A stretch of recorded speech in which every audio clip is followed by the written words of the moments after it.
పెళ్లి నిశ్చయం అవటం అయిపోవటం, అక్కయ్య కాపురానికి వెళ్ళిపోవటం 2 రోజుల్లో అయిపోయింది. అతడు ఒంటరివాడు, అందుకే భార్య తనతో వెంటనే వచ్చేయాలని ముందే చెప్పాడు.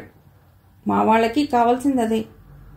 అయితే నీకు అక్కయ్య అమ్మ ఉన్నారా అన్నాడు సుబ్బారావు. అక్కయ్య బావతో ఢిల్లీలో ఉంది, అమ్మ లేదు అంది రత్నావతి. అమ్మ ఏమైంది? అక్కయ్యకి పెళ్ళైన 5 ఏళ్లకి అమ్మ చనిపోయింది. అప్పటికి నా డిగ్రీ పూర్తయింది. పెళ్ళయ్యాక అక్కయ్య ఎప్పుడూ ఇక్కడికి రాలేదు. 5 ఏళ్లలో నేను అమ్మే 2 సార్లు వెళ్ళొచ్చాం. మొదటిసారి ఢిల్లీ వెళ్ళాం. అక్కయ్య సంసారం బాగుంది, దేనికి లోటు లేదు, అన్నీ ఉన్నాయి అన్న సంతోషం కన్నా అక్కయ్యలో అన్నీ ఉన్నాయి అన్న అహంకారమే ఎక్కువగా కనబడింది.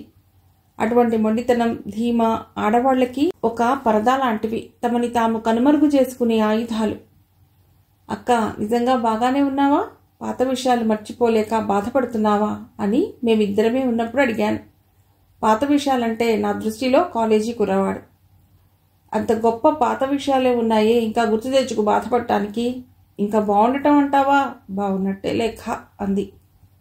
అదేమిటే? అదంతే, నీకు ఇదివరకే చెప్పాను, గుర్తుందో లేదో. మగవాడి చాటు బతుకులో స్వేచ్ఛ ఉండదు. మీ బావ అన్నీ బాగానే చూస్తాడు, కానీ స్వేచ్ఛనివ్వడు. భయమో అనుమానమో నన్ను ఎక్కడికి ఒంటరిగా పంపడు. తను కూడా రావటానికి కుదరదనటం కంటే అది అతడికి అంత ఆసక్తికరం కాదు. మీ దగ్గరికి వచ్చి ఉండాలని నాకెంతో కోరిక. వాళ్ళని నమ్మను, ఖర్చునని ఇద్దాం అంటారు. అమ్మకి అభిమానం. పర్యవసానం చూడు, ఒంటరిగానే పురుడు పోసుకున్నాను. తన మనవడిని అమ్మ 1.5 ఏళ్లకి చూసింది. సరే, ఇవి చాలామంది దృష్టిలో పెద్ద విషయాలు కావనుకో, కానీ నాకు ఏ కోరిక తీరలేదు. నువ్వైనా నీ బతుకు ధైర్యంగా నీకు ఇష్టం వచ్చినట్లు తీర్చిదిద్దుకో. దేనికి భయపడకు. భయం లేని ఆడదాన్ని ఎవ్వరూ ఏం చేయలేరు అంది. రెండోసారి మేము అక్కయ్య వాళ్ళ దగ్గరికి వెళ్ళినప్పుడు వాళ్ళు లుధియానాలో ఉన్నారు. దానికి 2వ కాన్పులో ఆడపిల్ల పుట్టింది. అక్కయ్యలో మార్పేం లేదు. అక్కయ్య సంసారం అమ్మకి సంతోషం కలిగించిందో లేదో నాకు అర్థం కాలేదు. పిల్ల చాలా దూరంలో ఉంది, కష్టం సుఖం చూడలేని బతికైంది అని తరచూ అంటూ ఉండేది. ఇక నీ బతుకు ఓ దారి అయిపోతే నాకు నిశ్చింత అని అనేది. మేం లుధియానా నుండి వచ్చిన 6 నెలలకి అక్కయ్య వాళ్ళకి మళ్ళీ ఢిల్లీ ట్రాన్స్ఫర్ అయింది. ఓసారి రమ్మనమని అక్కయ్య ఉత్తరం రాసింది, కానీ వెళ్ళనే లేదు. అమ్మ అకస్మాత్తుగా చనిపోయింది. రఘురామ్ అంకుల్ అమ్మ హాస్పిటల్లో ఉన్న 2 రోజులు దగ్గరే ఉన్నాడు. అదొక్కటే అమ్మకి తృప్తి అనుకుంటా. అమ్మ నా వైపే చూస్తూ ప్రాణం విడిచింది. ఏ తల్లికైనా ఒకటే బెంగ, పిల్లల భవిష్యత్తు ఏమవుతుందోనని. అంతా వింటున్న సుబ్బారావు రత్నావతి తల మీద చెయ్యేసి నిమిరాడు. బాధపడకు అన్నట్టు. ఆ తర్వాత నా ఒంటరి ప్రయాణం ఆరంభమైంది. మాకు అక్కడికి రావటం కుదరటం లేదు.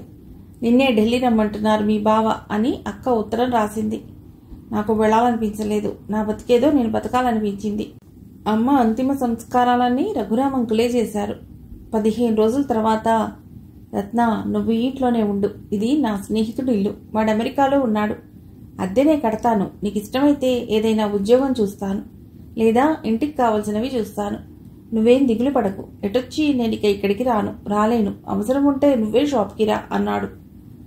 రఘురామ్ అంకుల్కి ఏవో ఇంజనీరింగ్ సంబంధించిన ఏజెన్సీ ఉండేది. ఎక్కడికి వెళ్ళను, ఇక్కడే ఉంటాను అని నేను అన్నాక ఆయన చెప్పిన మాటలు అవి. ఆ తర్వాత ఓ చిట్ ఫండ్ కంపెనీలో ఉద్యోగంలో చేరాను. ఉండటానికి తినటానికి ఇబ్బందేం లేదు, కానీ జీవితం చాలా నిస్సారమైపోయింది. ఎవరూ లేని ఎడారిలా ఒంటరితనం. ఇదివరకు తలెత్తని అనేక రకాల ప్రశ్నలు. తరచుగా రఘురామ్ అంకులే గుర్తొచ్చేవాడు.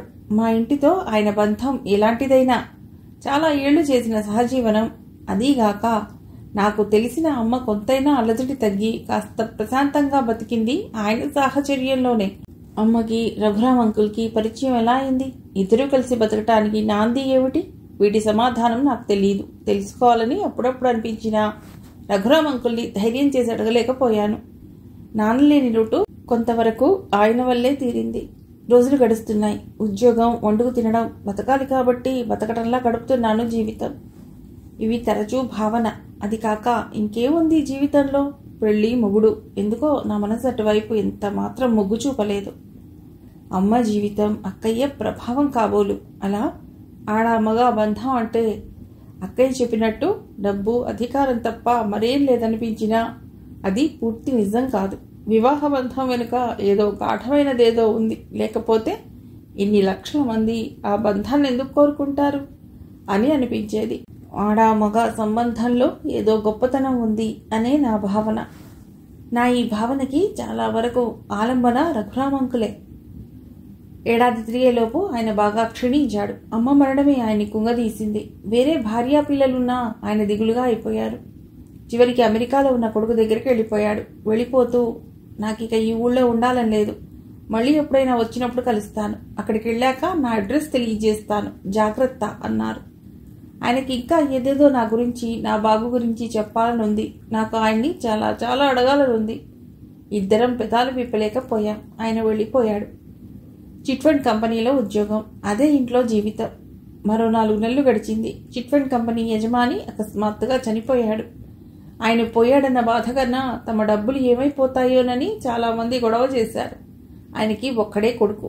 డబ్బు ఎక్కడికి పోదని అతను ఎంత నచ్చజెప్పినా గొడవ సద్దుమణగలేదు. తండ్రి పోయిన బాధ, వ్యాపార అనుభవం లేకపోవటం అతడు కంగారు పడ్డాడు. నేనే ధైర్యంగా, మా ఆఫీసు మూసేయటం లేదు, వ్యాపారం ఆపటమూ లేదు. మీలో ఎవరికైనా మేము డబ్బు అన్న టైంకి ఇవ్వకపోతే గొడవ చేయాలి, కానీ మనిషి పోయిన ఆ టైంలో ఇలా గొడవ చేయటం అన్యాయం అని గట్టిగా అనేటప్పటికీ గొడవ సద్దుమణిగింది. ఆ రోజు ఇంటికి వచ్చాక ఒకవేళ చిట్ ఫండ్ కంపెనీ మూతపడితే నా పరిస్థితి ఏమిటి అని అనిపించింది. ఆ ఆలోచనతో రకరకాల భయాలు. ఆడది ధైర్యంగా ఉండాలి అని అక్కయ్య చెప్పింది గుర్తున్నా ధైర్యం సరిపోలేదు. గాలిలో దీపం పెట్టి అన్నట్టు మొండిగా ధైర్యంగా ఉన్నంత మాత్రంగా లాభం లేదనిపించింది. చుట్టూ ఉన్న అవకాశాల మీద కూడా దృష్టి పెట్టాలనిపించింది. వారం తిరిగేలోపు కస్టమర్స్ అందరూ తమ తమ సందేహాలు తీర్చుకోవటానికి ఎక్కువగా నా దగ్గరికే రావటం మొదలెట్టారు. ఇది మా యజమాని గారి అబ్బాయి కిరణ్ గమనించాడు. ఆ రోజు అతడు పిలిచి చెప్పిన మాటలు ఆశ్చర్యపరిచాయి. అప్పటికి వాళ్ళ నాన్నగారి కార్యక్రమాలు పూర్తయ్యాయి. రెగ్యులర్గా ఆఫీస్కి వస్తున్నాడు కిరణ్. మధ్యాహ్నం లంచ్ టైం తర్వాత కిరణ్ పిలిస్తే వెళ్ళాను. కూర్చోమంటే ఎదురుగా ఉన్న కుర్చీలో కూర్చున్నాను. వ్యాపార పద్ధతి నాకు అర్థం కాకుండా ఉంది. నాన్నగారు నడిపినట్టే నడిపితే 1-2 ఏళ్లలో ఈ చిట్ ఫండ్ కూడా మూతపడుతుంది. అందువల్ల కొత్తగా ఏదైనా చెయ్యాలి. కొంతమందితో సంప్రదింపులు జరిపాను. రేపు 1వ తారీఖు నుండి నేను ఆ పనుల్లో హడావుడిగా ఉంటాను. అందువల్ల రోజు ఇక్కడికి రావటం కుదరదు. నువ్వే బాధ్యతగా చూసుకోవాలి. నాన్నగారు ఉన్నంత వరకు మేనేజర్ అవసరం రాలేదు. ఇప్పుడు బాధ్యతగా అన్నీ చూసుకునే మేనేజర్ కావాలి. ఇవాల్టి నుండి ఆ బాధ్యత నీదే అన్నాడు. ఉద్యోగం పోతుందేమోనని ముందు రోజు భయపడ్డా నేను ఈ రోజు నుంచి మేనేజర్ అయిన దగ్గర నుండి నాలో మరింత శ్రద్ధ పెరిగింది. వసూలు కాని బాకీలు చాలా ఉన్నాయి. కిరణ్కి చెప్పి 2 మనుషుల్ని వసూలు కోసం పెట్టాను. 2 నెలల్లో పరిస్థితి మెరుగుపడింది. కిరణ్ మరో 2తో కలిసి కొత్త వ్యాపారం ఆరంభించాడు. బ్యాంక్ లోన్ కూడా వచ్చింది. మెరుగుపడిన పరిస్థితికి కిరణ్ ఎంతో సంతోషంగా ఉన్నాడు. నాన్న పోగానే చాలా కంగారు పడ్డాను రత్న. బాధ్యత లేకుండా స్వేచ్ఛగా ఉన్న నా మీదికి అకస్మాత్తుగా అన్ని బాధ్యతలు వచ్చి పడ్డాయి. ఇల్లు, వ్యాపారం, అమ్మ, నాన్న లేని చెల్లాయి. చాలా కంగారు పడ్డాను. దేవుడి దయ, అన్నీ కుదుటపడ్డాయి. ఇప్పుడిక కొంచెం రిలాక్స్ అవ్వచ్చు అన్నాడు. అప్పటికి నన్ను మేనేజర్ని చేసి 6 నెలలైంది. Annual accounts time. ఆ సంవత్సరం 8 లక్షల లాభం వచ్చింది. అంతా నీ శ్రద్ధ వల్లే అన్నాడు కిరణ్. అనటమే కాదు, 2 లక్షలకి నా పేరు మీద చెక్ రాసిచ్చాడు. ఏమిటది అన్నాను ఆశ్చర్యంగా. నిన్ను మేనేజర్ని చేసిన రోజే అనుకున్నాను, లాభం వస్తే 4వ వంతు నీకు ఇవ్వాలని. అంతేకాదు, ఈ సంవత్సరం నుంచి నిన్ను భాగస్వామిగా చేస్తున్నాను అన్నాడు. ఊహించని పరిణామం. నా మీద నాకు నమ్మకం ఏర్పడిన సంఘటన. కిరణ్కి కృతజ్ఞత చెప్తుంటే, అవన్నీ వద్దు రత్న, నువ్వే నాకు సహాయం చేశావు అన్నాడు. అంటూ ఆ ఉద్వేగంలో నా 2 చేతులు పట్టుకున్నాడు. అదే మా ఇద్దరి తొలి స్పర్శ. క్రమేపీ మా ఇద్దరి మధ్య చనువు ఏర్పడింది. నా జీవితంలో తొలి అనుభవం కిరణే. 1 ఏడాది పాటు మేమిద్దరం చాలా బాగా గడిపాం. కిరణ్ చెల్లెలు పెళ్ళవగానే మేము కూడా పెళ్లి చేసుకోవాలనుకున్నాం. అక్కయ్య మాటల ప్రభావం నా మీద బాగానే ఉన్నా కిరణ్ పరిచయంతో నా ధోరణి మారింది. కిరణ్ జీవిత భాగస్వామి అయితే ప్రత్యేకంగా నాకు ఇంకేం అక్కర్లేదన్న మానసిక స్థితికి వచ్చాను. రఘురామ్ అంకుల్ ఎప్పుడైనా ఫోన్ చేసి నేను ఎలా ఉన్నానో, ఏదైనా అవసరం ఉందేమోనని అడుగుతుండేవాడు. ఈసారి ఆయన ఫోన్ చేయగానే కిరణ్ సంగతి చెప్పాలనుకున్నాను, కానీ ఆ అవకాశమే రాలేదు. ఆ రోజు నేను ఆఫీస్కి వెళ్ళిన అరగంటకి అమెరికా నుండి ఫోన్ వచ్చింది. చేసింది రఘురామ్ అంకుల్ కాదు, ఆయన స్నేహితుడు. నేను రఘురామ్ స్నేహితుడిని. నువ్వు ఉంటున్న ఇల్లు నాదేనమ్మా. వచ్చే నెల 5వ తారీఖున నేను అక్కడికి వస్తున్నాను. నీకొక చెడు వార్త చెప్పవలసి వచ్చింది. రఘురామ్ కిందటి వారం చనిపోయాడు. పోయే ముందు కూడా నీ గురించే మాట్లాడాడు. నువ్వుంటున్న ఇల్లు నీకే ఇవ్వాలని వాడి ఉద్దేశం. దానికి గాను నాకు కొంత డబ్బు ఇచ్చాడు. మిగిలింది నీ వీలు వెంబడి ఇవ్వచ్చు. నే వచ్చి ముందు ఇల్లు నీ పేర రిజిస్టర్ చేయిస్తాను అన్నాడు ఆయన. రెండూ షాకింగ్ వార్తలే. ఎంతగానో అభిమానించిన అంకుల్ మరణం. ఇప్పుడు ఇల్లు అంటే ఎంత డబ్బు అవుతుందో ఏమో. నాలో నేనే తర్జన భర్జన పడుతుండగా మరో పెద్ద గొడవ జరిగింది. దానితో నా జీవితమే తల్లకిందులయ్యింది. కిరణ్ ప్లాన్ చేసిన కొత్త వ్యాపారం భాగస్వాముల మోసం వల్ల బాగా దెబ్బతింది. కళ్ళు తెరిచి చూసుకునేటప్పటికీ మొత్తం బరువంతా కిరణ్ ఎత్తి మీద పడింది. బ్యాంక్ లోన్ కిరణ్ పేరు మీద ఉంది. ఉన్నవన్నీ అమ్మేసినా ఆ లోన్ తీరదు. కిరణ్ పరిస్థితి నానా గొడవగా తయారైంది. అతని పెద్ద బెంగ చెల్లెలి పెళ్లి. డబ్బు అప్పు కోసం అనేక చోట్ల ప్రయత్నం చేశాడు, దొరకలేదు. కిరణ్ వాళ్ళ నాన్నగారి స్నేహితుడు ఓ ఆఫర్ ఇచ్చాడు. బ్యాంక్ లోన్ తీర్చడానికి, వ్యాపారం నిలదొక్కుకోవటానికి ఆయన డబ్బు ఇస్తాడు. బదులుగా వాళ్ళ అమ్మాయిని కిరణ్ పెళ్లి చేసుకోవాలి. అసలే నా గొడవ చెప్పుకుందాం అనుకున్న నాతో ఇదంతా చెప్పి ఏం చేయమంటావు అని అడిగాడు కిరణ్. ఏం చేయమనటానికి నాకేం తోచలేదు, నీ ఇష్టం అన్నాను. కిరణ్ నా పెళ్లికి ఒప్పుకున్నాడు. నా దగ్గర చాలా బాధపడ్డాడు. మా ఇద్దరి జీవితం ఇలా అవుతుందని కల్లో కూడా ఊహించలేదని మరీ మరీ మదనపడ్డాడు. ఇక 10 రోజుల్లో కిరణ్ పెళ్లి ఉందనగా రఘురామ్ అంకుల్ ఫ్రెండ్ వచ్చారు. 5 లక్షలు. ఎంత టైం తీసుకున్నా సరే ఇమ్మన్నాడు. మంచి అవకాశమే. విషయం కిరణ్కి తెలిసింది. ఇటువంటి సమయంలో నీకు ఇల్లు చాలా అవసరం. నేను 2 లక్షలు ఇస్తాను, అతడికి ఇచ్చేయి. నెమ్మది మీద మిగిలింది కడదాం అన్నాడు. కిరణ్ ఇచ్చింది, అంతకుముందు నా దగ్గర ఉన్నది కలిపి 4 లక్షలు ఇచ్చేశాను. నెమ్మది మీద మిగిలింది ఇచ్చాను. జీవితంలో ఆ ఇల్లు సంపాదించుకోగలను అనుకోలేదు. ఆ తర్వాత కిరణ్ మామగారి ఊరెళ్ళిపోయాడు. Chit fund మూతపడింది. మరో ఉద్యోగంలో చేరాను. అక్క చెప్పినట్టు ఆడదానికి డబ్బుండాలని అనిపించింది. రకరకాల పనులు. చివరికి ఈ రియల్ ఎస్టేట్ చేరాను. రత్నావతి చెప్పిందంతా విన్నాడు సుబ్బారావు. అతడి వల్ల కూడా రత్నావతి వ్యాపారానికి మేలు జరిగింది. ఓ 10 లక్షల పెట్టుబడితో ఓ వెంచర్లో భాగస్వామి అయింది. అదంతా గతం. పరిధ్యానంగా ఉన్నావు, ఏదేదో ఆలోచనలో ఉన్నావు. ఏం జరిగిందో చెప్పమంటే చెప్పమే అన్నాడు సుబ్బారావు కొంచెం నిష్ఠూరంగా. ప్రస్తుతంలోకి వచ్చింది రత్నావతి. ఏదో ఒకటి చెప్పకపోతే సుబ్బారావు కష్టపెట్టుకుంటాడనిపించింది. ఓసారి హైదరాబాద్ వెళ్ళి రావాలి అంది. ఎందుకు? మా బంధువుల అమ్మాయి ఉంది. తనదొక కష్టాల కథ. తప్పనిసరి అక్కడికి వెళ్ళింది. తనకి ఏదైనా ఓ దారి చెయ్యాలి అంది రత్నావతి. దానికి ఇంత ఆలోచన ఎందుకు? ఎప్పుడు పెడతావో చెప్పు, టికెట్స్ బుక్ చేస్తాను. అక్కడ రామ్నాథ్ హోటల్ ఉంది, రూమ్ రెంట్ ఏర్పాటు చేస్తాను. అక్కడికి వెళ్ళాక ఎటువంటి పనో చెప్పు, ఎవరో ఒకరి ద్వారా ఏర్పాటు చేద్దాం అన్నాడు. అయితే రేపు ఆదివారం పెడతా అంది రత్నావతి. అక్కడ ఏదైనా వ్యాపార అవకాశం ఉంటుందేమో చూడటానికంటే సుబ్బారావు వెళ్ళనివ్వడు. అతడికి చెప్పకుండా వెళ్ళటం రత్నావతికి ఇష్టం లేదు. ఊరికే వంక కోసం చెప్పినా రత్నావతి ఆలోచనలో వసంతలక్ష్మి ఉంది. వసంతలక్ష్మికి ఏదో చేసేయాలని కాదు, ముందు హైదరాబాద్ వెళ్ళాలి. మిగిలిందంతా అక్కడికి వెళ్ళాక అర్జెంటుగా ఏదో ఒకటి చేసేసి డబ్బు సంపాదించేస్తే గాని రోజు గడవదన్న పరిస్థితి లేదు. కానీ స్తబ్దంగా ఉన్న తన పరిస్థితి నుండి బయటపడాలి. దానికి ఉన్న మార్గం హైదరాబాద్ వెళ్ళటమే. రకరకాల ఆశలతో అమాయకంగా నగరం వెళ్లేవాళ్ళని నగరం ఉపయోగించుకుంటుంది. కొంచెం అండదండలతో ఓ పథకంతో వెళ్లే వాళ్లకి నగరం ఉపయోగపడుతుంది. ఆ మర్నాడే సుబ్బారావు రత్నావతి ప్రయాణపు ఏర్పాట్లన్నీ చేశాడు. వివరాలన్నీ రత్నావతికి చెప్పాడు. వస్తున్నట్టు వసంతలక్ష్మి చెబుదామా అనుకుంది. మళ్ళీ వెళ్ళి సర్ప్రైజ్ చేయొచ్చులే అనుకుంది. నాగమణి ఇంటర్వ్యూకి తీసుకువెళ్లిన ఆఫీసులో వసంతలక్ష్మికి ఉద్యోగం ఇచ్చారు. నెలకి 8,000 జీతం. ముందు పెద్ద జీతంలానే కనబడింది వసంతలక్ష్మికి. ఎంతగానో పొంగిపోయింది. ఇక ఉండటానికి నివాసం, నాగమణి చేతిలో పని. వచ్చి తనతో పాటే ఉండమంటుందనుకుంది వసంతలక్ష్మి. కానీ నాగమణి ఎలా అనలేదు. ఆమె కొలీగ్ ఉంటున్న ఫ్లాట్కి తీసుకెళ్ళింది. ముందే ఫోన్లో మాట్లాడటం జరిగిందేమో, అంతా నిర్ణయం జరిగిపోయింది. ఆ ఫ్లాట్లో నాగమణి కొలీగ్ సునందు ఉంటోంది. ఆమెతో పాటు మరో అమ్మాయి కూడా ఉంది. వసంతలక్ష్మి 3వ మనిషి. వంటావిడ వచ్చి 2 పూటలా వంట చేస్తుంది. ప్రతి నెల 5,000 వసంతలక్ష్మి ఇవ్వాలి. 2,000 అద్దె, 3,000 భోజనానికి అది ఏర్పాటు. ఇక జీతంలో వసంతలక్ష్మికి 3,000 మిగులుతుంది. చాలా జాగ్రత్తగా గడుపుకుంటే ప్రతి నెల 1,500 తండ్రికి పంపగలుగుతుంది. ఈ లెక్కలన్నీ తేలాక 8,000 పెద్ద జీతం కాదనిపించింది. అంత ఆదరం చూపించిన నాగలక్ష్మి తనతోటే తన దగ్గరే ఉంచుకుంటుందనుకుంది వసంతలక్ష్మి. అలాగే జరిగితే నాగమణి డబ్బు తీసుకునే వ్యక్తి కాదు. మొత్తం జీతం అంతా 8,000 తనకే ఉండేది.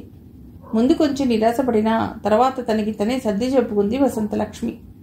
తనే అనవసరంగా అత్యాశకి పోయాననుకుంది. మొదటి రాత్రి సరిగ్గా నిద్ర పట్టలేదు. కొత్త చోటు, అదిగాక వేణు అక్కడ, తనిక్కడ. తన రూమ్ కన్నా ఇక్కడ ఎంతో వసతిగా ఉంది. వసంతలక్ష్మికి ఓ గది ఇచ్చారు.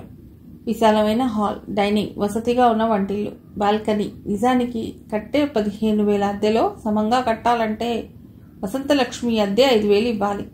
ఇంత తక్కువలో అంతటి వసతి నాగమణి వల్లే. ఎంత కాదనుకున్నా నాగమణి తనని ఎందుకు దగ్గర పెట్టుకోలేదన్న ఆలోచన వస్తూనే ఉంది వసంతలక్ష్మికి. వాళ్ళిద్దరికీ ఫ్రీగా ఉండదనా, లేక సాంబశివరావు తనని ఏమైనా అంటాడని అనుమానమా? వసంతలక్ష్మికి ఆలోచన ఎటూ తెగలేదు. అంతా బాగానే ఉంది. ఉన్న ఇబ్బందల్లా వేణు, వసంతలక్ష్మి కలయికే. వేణు ఉండగానే నాగమణి స్పష్టంగా చెప్పింది కొత్త చోట అలాంటివేం పెట్టుకోవద్దని. వేణు వసంత ఆఫీస్కి బయలుదేరే టైంకి వస్తాడు. ఆఫీస్ దగ్గర తనని దింపుతాడు. సాయంత్రం 3 పికప్ చేసుకుని ఫ్లాట్ దగ్గర దింపుతాడు. వెళితే ఓ హోటల్కో సినిమాకో వెళతారు. వారం గడిచేటప్పటికి ఇద్దరికి ప్రాణం ఉసూరంది. మరో దారి ఏం కనిపించడం లేదు. రూమ్కే రమ్మంటే వసంతలక్ష్మి ఎంత మాత్రం ఒప్పుకోలేదు. అలవాటు పడ్డ ప్రాణాలు ఆరాటంగా ఉన్నాయి. వసంతలక్ష్మి ఉద్యోగంలో చేరిన 3వ రోజు వేణుకి క్యాంపస్ సెలక్షన్స్ చేసిన వాళ్ళ దగ్గర నుండి పిలుపొచ్చింది. వెళ్ళొచ్చాడు. వచ్చే నెల 1వ తారీఖున చేరమన్నారు. 22,000 జీతం. ఇద్దరి ఆనందం అంతా ఇంతా కాదు. ఇద్దరి జీతం కలిపితే 30,000. హాయిగా బతకొచ్చు. అంతా బాగున్నప్పుడే అదనపు సౌఖ్యం మీద కోరిక మరీ ఎక్కువ అవుతుంది. ఇద్దరి మనసుల్లో ఆ లోటు ఉంది. అదో వేడి, అదో అగ్ని. అది నిలవనివ్వదు. ముఖ్యంగా మగాణ్ణి. తెగించి చివరికి నాగమణిని వేణు అడిగేశాడు. ఆదివారం రాత్రికి ఒక్కరోజు నేను వసంత ఇక్కడికే వస్తామని. ఈ ఒక్కరోజు సరే, తర్వాత ఏం చేస్తావు అని అడిగింది నాగమణి. అతడికి వచ్చిన ఉద్యోగం గురించి చెప్పాడు. వీలున్నంత త్వరగా వేరే ఇల్లు తీసుకుని వసంతలక్ష్మితో కాపురం పెడతానన్నాడు వేణు. సరే, అవన్నీ సరే, కానీ నేను మాత్రం అంగీకరించేది ఒక్క ఆదివారమే అంది నాగమణి ఖచ్చితంగా. నాగమణి ఒక్కోసారి చాలా కటువుగా ఉంటుంది. అది వాళ్ళిద్దరూ గమనించారు. కానీ ఈ విషయంలో ఎందుకంత ఖచ్చితంగా ఉంటుందో అర్థం కావటం లేదు. ముందు తనంతట తనే ఆఫర్ చేసింది. ఇప్పుడు నోరు తెరిచి అడిగినా కటువుగా ఉంది. మగాడిగా వేణుకు కావాల్సింది వసంతలక్ష్మితో గడపడమే. కానీ వసంతలక్ష్మి మనస్థితి అది కాదు. వేణు అడగటం, ఆవిడెంత కరెక్ట్గా మాట్లాడటం వసంతలక్ష్మికి చిన్నతనంగా ఉంది. ఆ చిన్నతనాన్ని వేణు కోసం పెద్ద మనసు చేసుకుని తనలోనే దాచుకుంది. ఆదివారంలోపు నాగమణి ఆఫీస్కి వచ్చి అలా మాట్లాడకపోతే ఆదివారం ఆ మాత్రం స్థిమితంగానే ఉండేది కాదు వసంతలక్ష్మి. శనివారం వసంతలక్ష్మికి ఫోన్ చేసింది నాగమణి. నేను మీ ఆఫీస్ దగ్గరికి లంచ్ టైంకి వస్తాను, ఇద్దరం కలిసి లంచ్ చేద్దాం అంది. అన్నట్టుగానే వచ్చింది. ఇద్దరూ దగ్గరలో ఉన్న హోటల్కి వెళ్లారు. హోటల్లో మాట్లాడుకోవటానికి వీలుగానే ఉంది. పెద్ద ఉపోద్ఘాతం లేకుండా నీతో మాట్లాడటానికే వచ్చాను ఇలా అంది నాగమణి. సరేనన్నట్టు కూర్చుంది వసంతలక్ష్మి. చూడు వసంత, నిన్ను వేణుని నా దగ్గరే పెట్టుకోవచ్చు. ఎందుకు అలా చేయలేదా అన్న సందేహమే కాదు. నేను ఖరాఖండిగా ఉన్నందుకు నీకు చిన్నతనం అనిపించిందని నాకు తెలుసు. నేను చెప్పేది జాగ్రత్తగా విను. మీ ప్రైవసీకి చోటు దొరికితే సమస్య తీరిపోదు. వేణుని పెళ్లి చేసుకుని స్థిరపడాలన్నది నీ ఉద్దేశం. దానికి అనుగుణంగానే నేను చేస్తున్నాను. వసంతకి నాగమణి మాటలు అర్థమవ్వకుండా ఉన్నాయి. అనుభవం ఆడా మగాకి ఒకటే అయినా దృక్పథంలో మార్పు చాలా ఉంది. అందే వరకు ఆరాటపడతాడు మగాడు, అందితే సంతోషపడతాడు. తన వైపు నుండి ఏ శ్రమ ఆరాటం లేకపోతే బాధ్యత గుర్తే ఉండదు. నిన్ను నా దగ్గర పెట్టుకుంటే వేణు నిర్పూచిగా హాయిగా గడిపేస్తాడు. అందుకే ఇలా చేశాను. వేడి మీద ఉన్నప్పుడే మగాడిని అణువుగా తీర్చిదిద్దుకోవాలి. నీ దృష్టి పెళ్లి మీద, స్థిరపట్టం మీద ఉండాలి. వేణుని సుఖపెట్టడం మీద కాదు అంది నాగమణి. సరే అంది వసంతలక్ష్మి. అనటమే కాదు, వసంతలక్ష్మి మనస్సు తేలికపడింది కూడా. పనిగట్టుకుని వచ్చి లంచ్కి తీసుకొచ్చి మరీ ఇలా చెప్పవలసిన అవసరం నాగమణికి లేదు. వాళ్ల జీవితానుభవం, తోటి ఆడపిల్ల జీవితం సజావుగా సాగాలన్న ఆరాటం. ఇలాంటి వాళ్ల మంచితనం సాయం పొందిన వసంతలక్ష్మి లాంటి వాళ్లకే తెలుస్తుంది.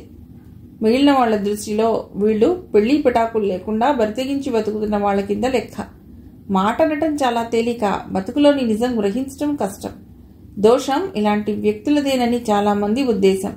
నిజానికి ఈ దోషానికి మూలం, కారణం వేరు అన్నది విశాల దృష్టి ఉన్నవారికే తెలుస్తుంది. వీటికి మూలం సమాజపరంగా, సంస్కృతి పరంగా ఏర్పడిన మార్పుల్లో ఉంది. తను కొత్త ఉద్యోగంలో చేరినట్టు తండ్రి సత్యనారాయణమూర్తి గారికి ఫోన్లో చెప్పింది. అది విన్న ఆయన, ఎందుకమ్మా ఒక్కదానివి అంత పెద్ద నగరంలో? ఇప్పుడు బావ గొడవ కూడా లేదు కదా, వచ్చేయి అందామని అనిపించింది. కానీ అనలేకపోయారు. తమ వాళ్ల మీద ప్రేమని కూడా ఆర్థిక పరిస్థితులు ఎంత క్రూరంగా అణచేస్తాయో అన్న విషయానికి ఇదో ఉదాహరణ. పెద్దపిల్ల సంసారం బరువు సత్యనారాయణమూర్తి గారి మీదే ఉంది. దీనికి తోడు చిన్న కూతురు వచ్చేస్తే బరువు మరింత పెరుగుతుంది.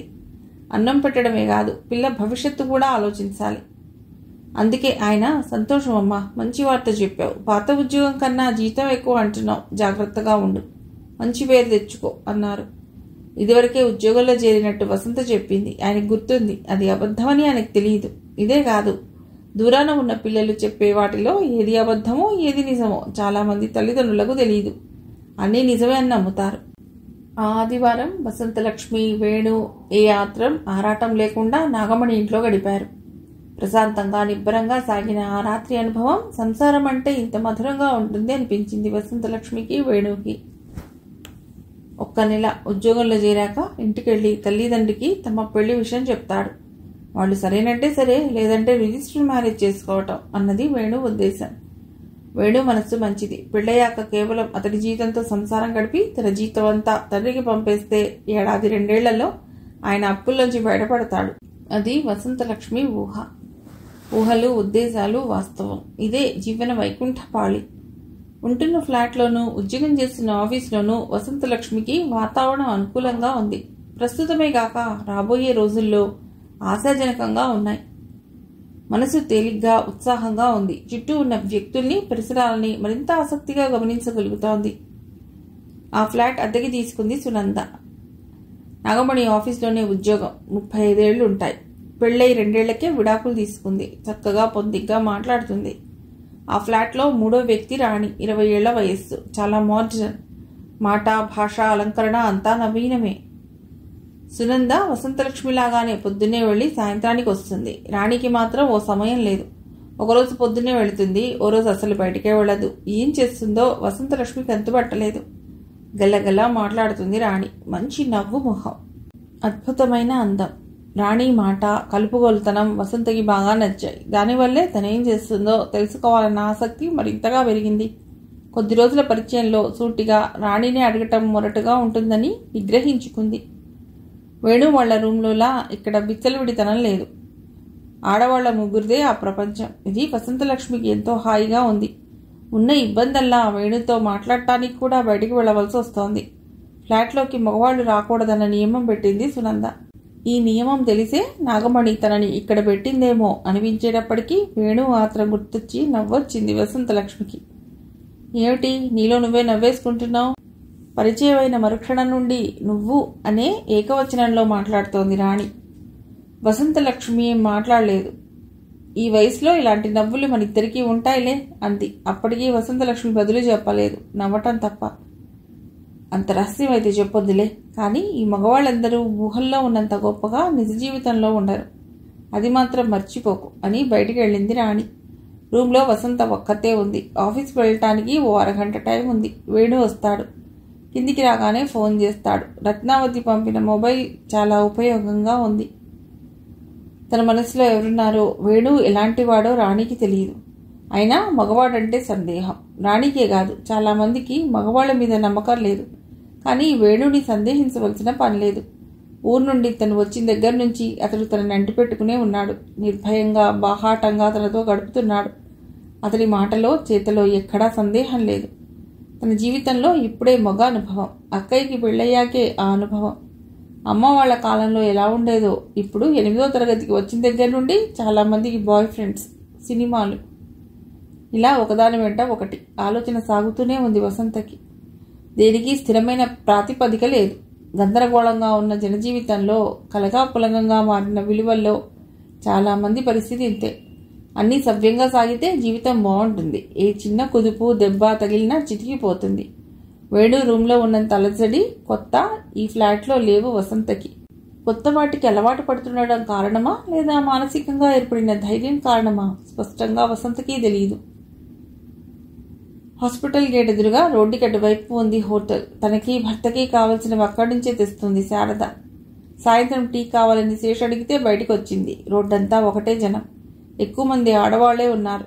దుర్మార్గం నశించాలి అన్న నినాదాలు ఉన్న బోర్డులు ముందు వరుసలో ఉన్న ఆడవాళ్ల చేతుల్లో ఉన్నాయి. హోటల్ పక్కనే ఉన్న గవర్నమెంట్ ఆఫీస్ ముందు కొంతమంది కూర్చున్నారు. రోడ్డు దాటడానికి ఖాళీ లేదు. దానివల్ల కాకపోయినా అదేమిటో తెలుసుకోవాలన్న కుతూహలం కొద్దీ నిలబడింది శారద. తన వయసు అమ్మాయి కనిపిస్తే, ఏమిటి, ఏం జరిగింది అని అడిగింది. లేడీ అటెండర్ని ఆఫీసర్ బలవంతం చేశాడు. ప్రజ్వల వాళ్ళు ధర్నా చేస్తున్నారు. ప్రజ్వల ఎవరో అర్థం కాలేదు శారదకి. అసంకల్పంగానే ధర్నా వల్ల ఏమైనా జరుగుతుందా అని అడిగింది. భలే వారే, ఎందుకు జరగదు? కలెక్టర్ ఆ ఆఫీసర్ని సస్పెండ్ చేస్తున్నాడు. ఆర్డర్స్ వస్తున్నాయి, విచారణ జరుగుతుంది. ముఖ్యంగా మగవాళ్ళు ప్రజ్వల లాంటి సంస్థలకే భయపడుతున్నారు.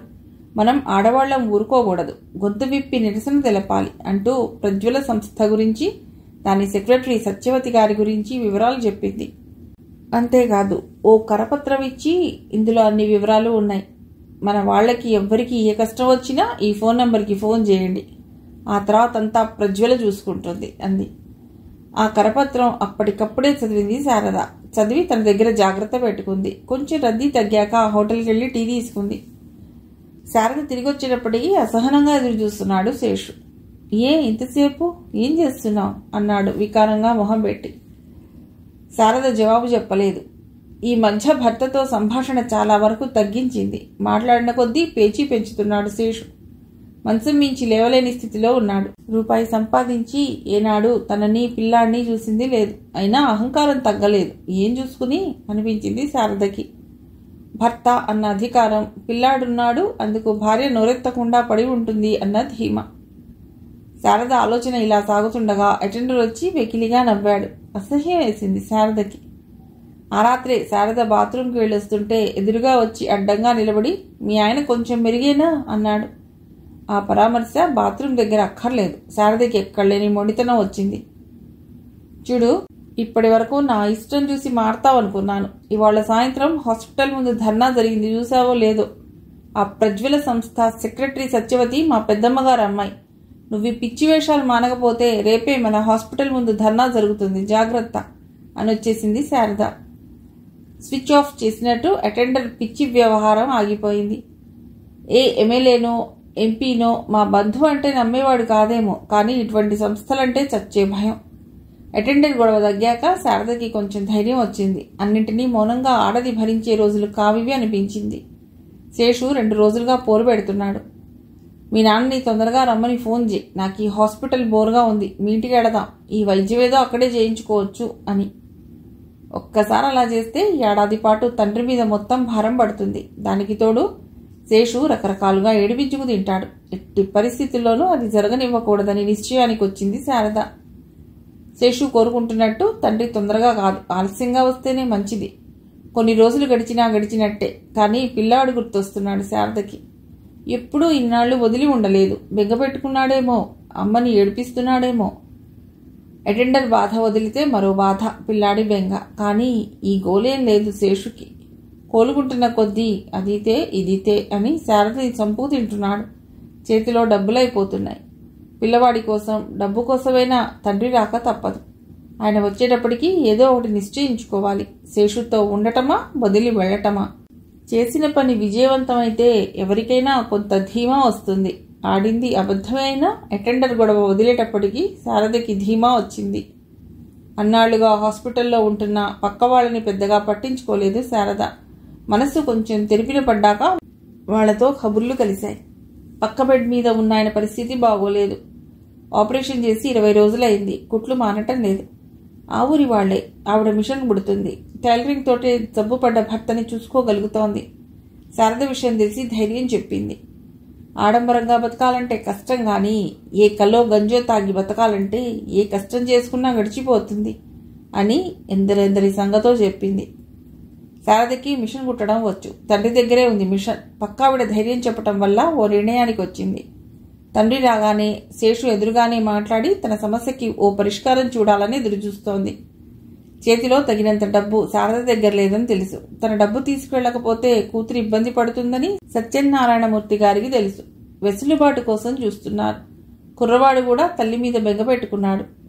సత్యనారాయణమూర్తి గారి పరిస్థితి ఇలా ఉంటే అన్నపూర్ణమ్మ గారి దిగులు మరో రకం. ఎటు చూసినా చీకట్లాగానే అనిపిస్తోంది ఆవిడకి. ఓ కూతురు హాస్పిటల్లో నానా బాధపడుతోంది. మరో కూతురు ఆ నగరంలో ఏం బాధపడుతుందో తెలియదు.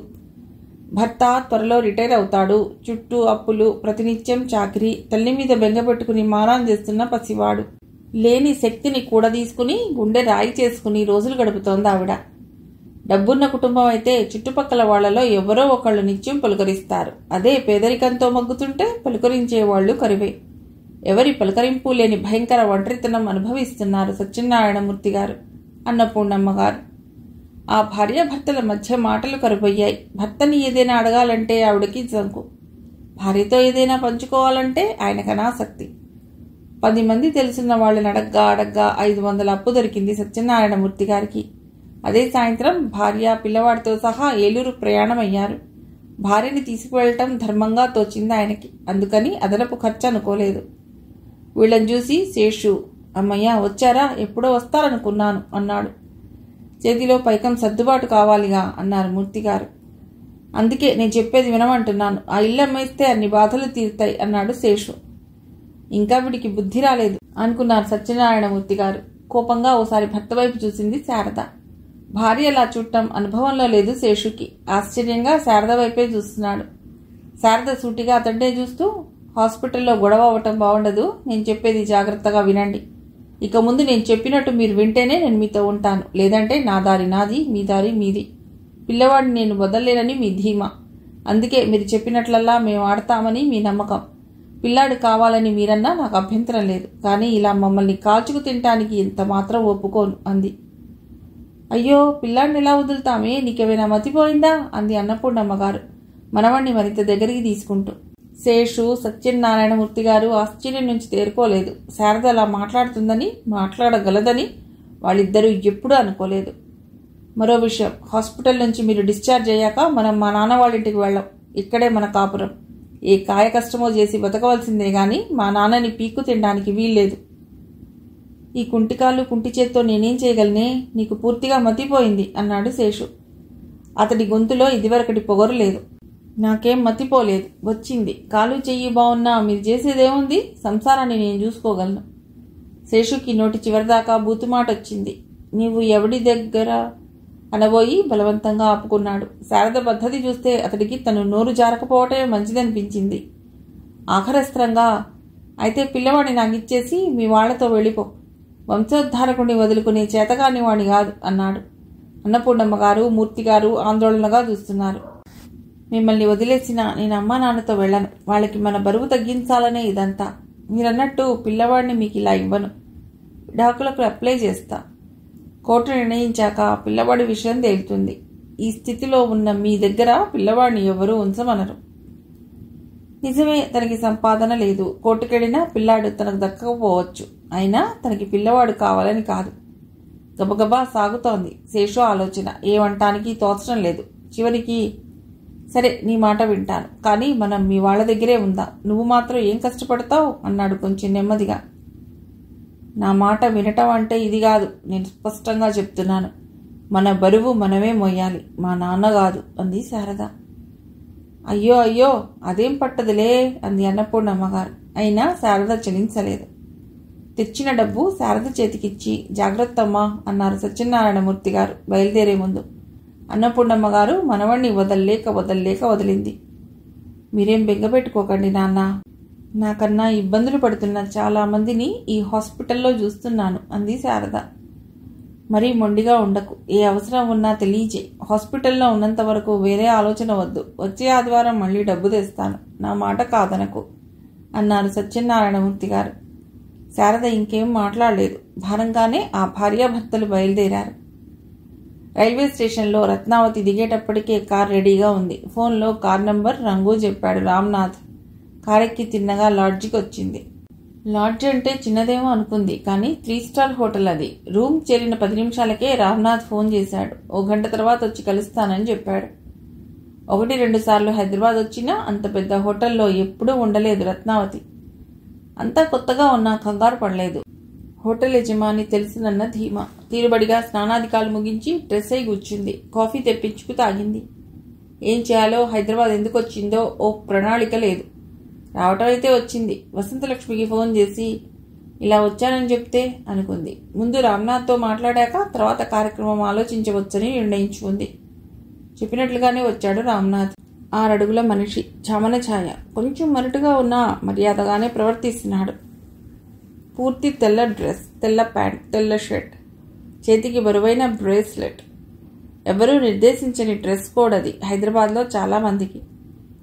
మీరు ఎక్కడికైనా వెళ్ళాలంటే చెప్పండి, కారు మీతోనే ఉంటుంది. డ్రైవర్ నెంబర్ ఇస్తాను, నా నంబర్ కూడా పర్సనల్.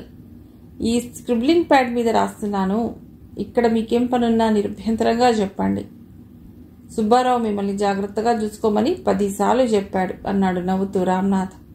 బదులుగా రత్నావతి నవ్వింది. నిజానికి నాకు ఇక్కడ పెద్ద పనులేం లేవు. ఒక రకంగా చెప్పాలంటే పురికే వచ్చినట్లే. ఈ విషయం అర్జెంటుగా మీ స్నేహితుడి సుబ్బారావుకి చెప్పేయకండి అంది. కొంచెం గట్టిగా నవ్వాడు రామ్నాథ్. నవ్వి భలేవారే, మాకు తగిన జోడీయే అన్నాడు. అంటే అంది నవ్వు ఆపేస్తూ రత్నావతి. మీరలా సూటిగా అడిగితే చెప్పలేను. ఎందుకో అలా అనిపించింది. సుబ్బారావు అంతే. చాలా అర్జెంటు పనిందని వస్తాడు. ఓ రోజంతా గది దాటకుండా ఫోన్లు చేస్తూ ఉంటాడు. సుబ్బారావు మీకు ఎంతకాలం నుండి తెలుసు అని అడిగింది రత్నావతి మళ్ళీ నవ్వుతూ. 4 ఏళ్ల నుంచి. మాకు హోటల్ యజమానుల అసోసియేషన్ ఉంది. దానికి నేను సెక్రటరీని. ఆ రకంగా పరిచయమైనా ఆ తర్వాత బాగా దగ్గరయ్యాం. నాకే పని ఉన్నా తనకే పని ఉన్నా నేను ఎప్పుడూ సిద్ధమే. నేను ఏ పని లేకుండా వచ్చానంటే మీకు ఆశ్చర్యంగా లేదు అంది రత్నావతి. లేదు, ఈ హోటల్ బిజినెస్లో నేను తిరిగే రకరకాల వ్యవహారాల్లో చాలామందిని చాలా రకాలుగా చూశాను. ఎప్పుడు ఎవరైనా ఏదైనా చేయవచ్చు, అది నా అనుభవం. ప్రత్యేకంగా ఇది పని అని లేకపోవచ్చు, కానీ కాలక్షేపానికో ఊరు మార్పుకో ఏదో వెతుకుతున్నో ఏదో దృష్టి ఉంటుంది. తెలివైన వాడే అనుకుంది రత్నావతి. ఏ తెలివితేటలు లేకపోతే అంత పెద్ద హోటల్కి యజమాని ఎలా అవుతాడు అనిపించింది. రత్నావతి ఏం మాట్లాడకముందే మీరంటే సుబ్బారావుకి చాలా ఇష్టం. ఆ విషయం చాలాసార్లు చెప్పాడు. అందుకే నేను పర్సనల్గా మిమ్మల్ని అటెండ్ అవుతున్నాను. లేకపోతే ఇవన్నీ మా స్టాఫ్కే అప్పచెప్తాను. ఎందుకు చెప్తున్నానంటే నాకు సుబ్బారావులాగే మీరు దగ్గరి వారే. మీ మనసులో ఏమున్నా నిస్సంకోచంగా నాతో చెప్పవచ్చు అన్నాడు. తిన్నగా వ్యవహారానికి వచ్చేసినట్టుంది అతడి మాట తీరు. అయినా రత్నావతి తొందరపడలేదు. వెళ్లేలోపు తప్పనిసరిగా చెప్తాను, సరేనా అంది నవ్వుతూ. తను నవ్వినప్పుడల్లా రామ్నాథ్ చూపులు వికసించటం రత్నావతి గమనిస్తూనే ఉంది. ఇద్దరూ కలిసి టిఫిన్ చేశారు. మరికొన్ని కబుర్లు సాగాయి. సాయంత్రం మళ్లీ కలుస్తానని, ఈలోపు ఏదైనా అవసరం ఉంటే ఫోన్ చేయమని 1-2 సార్లు చెప్పాడు రామ్నాథ్. కొత్త చోటు, ఇదమిత్తంగా ఇది అన్న పని లేదు. రత్నావతికే చిత్రంగా ఉంది. సెల్ రింగ్ అయింది. తీరా చూస్తే సుబ్బారావు. ఎలా ఉంది? సౌకర్యంగా ఉందా? బ్రహ్మాండంగా ఉంది. పెద్ద గది, హంసతూలికా తల్పంలా, పెద్ద బెడ్. ఎటొచ్చి ఎవ్వరూ తోడలేరు అంది. నన్ను రమ్మంటావేమిటి? వెంటనే వచ్చి. నే వస్తే నీ పనులన్నీ పాడవుతాయేమో. ఏం కాదు, అసలు పనంటూ ఉంటేగా అంది రత్నావతి. ఆమె గొంతులో డల్నెస్ సుబ్బారావు గ్రహించినట్లు. ఏమిటి రత్న, ఎప్పుడూ లేంది? చిత్రంగా ఉంది నీ ధోరణి అన్నాడు. ఏమో సుబ్బు, నాకే చిత్రంగా ఉంది. ఇక్కడ నేను కలుసుకోవాలనుకుంటున్న అమ్మాయి ఉన్నమాట నిజమే, కానీ అదంత ముఖ్యమైన పని కాదు. పనేం లేదని చెప్తే నువ్వు హైదరాబాద్ ఎందుకులే అని అంటావని చెప్పలేదు. సరేలే, ఎలాగూ వెళ్ళావుగా, ఆ అమ్మాయిని కలుసుకో. ఎప్పుడు బోర్ కడితే అప్పుడు వచ్చారనిపిస్తే కారులో వచ్చేయచ్చు అన్నాడు సుబ్బారావు. సరే, రామ్నాథ్ నమ్మకమైన మనిషేనా? అసంకల్పంగానే అడిగింది రత్నావతి. బయట సంగతి నాకు అంత బాగా తెలీదు. 10 రకాల వ్యవహారాలున్న మనిషి. మంచి పలుకుబడి, పరిచయాలు ఉన్నాయి. మన వరకు మనకి చాలా నమ్మదగ్గ వ్యక్తి. ఎందుకు అడుగుతున్నావు? ఏం లేదు, ఇందాకే రూమ్కొచ్చి పలకరించి వెళ్ళాడు. ప్రత్యేకించి కారణం ఏం లేదు. ఒకవేళ నేను కలుసుకునే అమ్మాయికి ఏదైనా సహాయం కావాల్సి వస్తే చెప్పొచ్చా అని. ఏం పర్వాలేదు, చెప్పు అన్నాడు. మరి నువ్వు రావటం అంది. సుబ్బారావు రావడం తెలుసు. అంత తొందరగా ఊరు దాటే రకం కాదు. అదీగాక వచ్చి హోటల్లో తనతో ఉండడు. నీకు తెలీదు రత్న, నువ్వే తొందరగా వచ్చేయి అన్నాడు. సుబ్బారావుకి తనంటే ఇష్టమే. అది కొన్ని పరిమితులకు లోబడి. తమిద్దరి పరిచయం ఉందని ఊళ్ళో చాలా మందికి తెలుసు. అది వ్యాపార పరిచయం లాగానే కనబడాలి. తమ వ్యవహారం దాపరికంగానే ఉండాలి. తనంటే ఇష్టపడేవాళ్ళు చాలా మందే ఉన్నారు. ఏ మగాడైనా ఇష్టపడటానికి కొంచెం కోరిక చాలు. ఈ ఇష్టం ఎన్నాళ్ళు ఉంటుందో ఎవ్వరూ చెప్పలేరు. పొద్దున్న వాలకం చూస్తుంటే రామ్నాథ్ కూడా ఇష్టపడుతున్నట్లే ఉంది. ఎటొచ్చి స్నేహితుడు సుబ్బారావు తాలూకు అన్న సంశయం ఉన్నట్లుంది. అది మంచిదే అనుకుంది రత్నావతి. వసంతలక్ష్మిని కలుసుకుంటే సరి. సుబ్బారావుకి రామ్నాథ్కి చెప్పినట్టు ఓ పని అయిపోతుంది. వసంతలక్ష్మికి ఫోన్ చేసి తను నా హోటల్ పేరు చెప్పింది. ఆ హోటల్ మా ఆఫీస్కి దగ్గరే. లంచ్ టైంలో వస్తా అంది వసంతలక్ష్మి. రా, ఇద్దరం కలిసి ఇక్కడే భోంచేద్దాం అంది రత్నావతి. నేను టిఫిన్ బాక్స్ తెచ్చుకున్నా.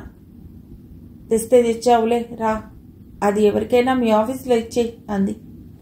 టిఫిన్ బాక్స్ ఎవరికైనా ఇచ్చేయి అని ఇప్పుడు ఇంత తేలిగ్గా చెప్పింది. కానీ రత్నావతి టిఫిన్ బాక్సులతో ఉద్యోగాలు చేయటం, మధ్యాహ్నం బాక్సులోవి తినకపోతే అదే రాత్రికి అపురూపంగా తినటం అన్నీ ఒక్క క్షణంలో గుర్తొచ్చాయి. కొన్నాళ్ళు అసలు తిండి గడుస్తుందా అన్న భయం ఆ మజిలీలన్నీ దాటింది. కానీ ఇప్పుడున్న స్థితి ఏమిటి?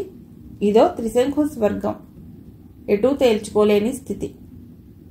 రామ్నాథ్ అన్నట్టు అంతరాంతరాల్లో ఓ కోరిక ఉంది. ఆ కోరికతోనే హైదరాబాద్ వచ్చింది. ఇక్కడ అవకాశాలు ఎక్కువ, ఏదో ఒకటి అందుకోవాలి. రామ్నాథ్ని నమ్మవచ్చని సుబ్బారావు అంటున్నాడు. అతడి ద్వారానే ప్రయత్నించాలి. సాయంత్రం కలుస్తానన్నాడు. తప్పనిసరిగా కలుస్తాడు. అతడి చూపులే చెప్తున్నాయి. ఏ ప్రయత్నం అక్కర్లేకుండా తనంతట తానే వస్తాడు. తన స్థానంలో ఇంకో ఆడదైతే ఈపాటికే అతడు ముందడుగు వేసి ఉండేవాడు. స్నేహితుడు సుబ్బారావు తరపున రావటం అతడికి అడ్డుపులలా ఉంది. అక్కడున్న రియల్ ఎస్టేట్ వాటా 10 లక్షలు అడిగితే ఇచ్చేస్తారు. దాంతో ఇక్కడ ఏమైనా చేయటానికి అవకాశం ఉందేమో చూడాలి. అసలు ఎందుకు తనకి తాపత్రయం? ఎవరూ లేని బతుకు. ఎవరికోసమో కాదు, తన కోసమే. ఓ పట్టుదల, ఓ కసి, సాధించాలి. అన్నిటికీ మూలంలా కనబడుతున్న డబ్బు, దాన్ని సాధించాలి. ఆడది చేతకాంది కాదు, అన్నిటినీ సహించి పడి ఉండే జంతువు కాదు అని నిరూపించుకోవాలి. అందుకు ఎంత తపనైనా, కష్టమైనా, రిస్క్ అయినా సిద్ధమే. ఇలాంటి ఆలోచనలు వచ్చినప్పుడు ఎప్పుడూ వచ్చే ఆవేశమే ఇప్పుడు వచ్చింది రత్నావతికి. ఇది మొదటిసారి కాదు. తల్లి అనుభవించిన నరకాన్ని పసితనంలోనే చూసింది. అక్కయ్యలో మార్పు చూసింది. శరీరం తప్ప వేరే ఆస్తి లేని ఆడదాన్ని మగవాళ్లు చూసే చూపులో కక్కుర్తి చూసింది. వీటన్నిటి మీద, వీరందరి మీద పైచేయి అనిపించుకోవాలి. ఏ సుబ్బారావు మరొక్కళ్ళు అడిగితే అవసరాలు తీరుతాయి. కానీ ఈ కోరిక తనంతగా తాను సాధించుకోవాలి. రకరకాల ఆలోచనలతో, స్మృతులతో పక్క మీద అటు ఇటు దొర్లుతూ మధ్యాహ్నం దాకా గడిపింది రత్నావతి. లంచ్ టైంలో వసంతలక్ష్మి వచ్చింది. రూమ్ లోపలికి వస్తూనే, ఎంత పెద్ద హోటలో అంది. రత్నావతి నవ్వుతూ, ఇంకా నువ్వు సిటీ పిల్లవి అవ్వలేదన్నమాట. ఎలా ఉన్నావు? ముందు కూర్చో, మంచినీళ్లు తాగు అంది. కబుర్లు చెప్పుకుంటూనే భోజనం తెప్పించుకుని ఇద్దరూ తిన్నారు. క్లుప్తంగా జరిగినవన్నీ చెప్పింది వసంతలక్ష్మి. లంచ్ టైం అయిపోతుందన్న హడావిడి. వచ్చే ముందు నాన్నగారిని కలుసుకున్నాను. ఇక్కడికి వస్తున్నట్లు చెప్పలేదనుకో. ఏలూరు వెళ్లి వచ్చారు. వివరాలు చెప్పారు. అంతా బాగానే ఉంది. విశేషాలని తీరుబడిగా సాయంత్రం చెప్తా. ఇప్పుడు నీతో వచ్చి మీ ఆఫీస్ చూస్తా. సాయంత్రం ఆఫీస్ అయి నువ్వు ఫోన్ చేయగానే వస్తా. ఇద్దరం కలిసి నువ్వుండే చోటుకెడదాం అని ప్రోగ్రాం అంతా చెప్పేసింది రత్నావతి. ఎందుకు ఆంటీ మీకు శ్రమ? సాయంత్రం ఆఫీస్ అవ్వగానే నేనే ఇక్కడికి వస్తా అంది వసంతలక్ష్మి. శ్రమేం లేదులే, ఫ్రీగా వచ్చిన కారు ఉంది, సరదాగా తిరుగుదాం అంది నవ్వుతూ. వసంతలక్ష్మి నవ్వింది. వసంతలక్ష్మిని ఆఫీస్ దగ్గర దింపొచ్చేటప్పటికి రూమ్లో 4 పత్రికలు, కొన్ని పళ్ళు పెట్టి ఉన్నాయి. రూమ్లో టీవీ ఉంది. చూస్తూ మధ్య మధ్య పత్రికలు చదువుతూ పళ్ళు తింటూ కాలం గడిపింది రత్నావతి. వసంతలక్ష్మి ఆఫీస్ దగ్గర నుంచి తనుండే ఇంటికి వెళ్లేలోపు సత్యనారాయణమూర్తి గారు చెప్పిన విశేషాలన్నీ చెప్పింది రత్నావతి. శారద ధైర్యంగా చేసిన పనికి ఇద్దరికీ ఆనందంగానే ఉంది.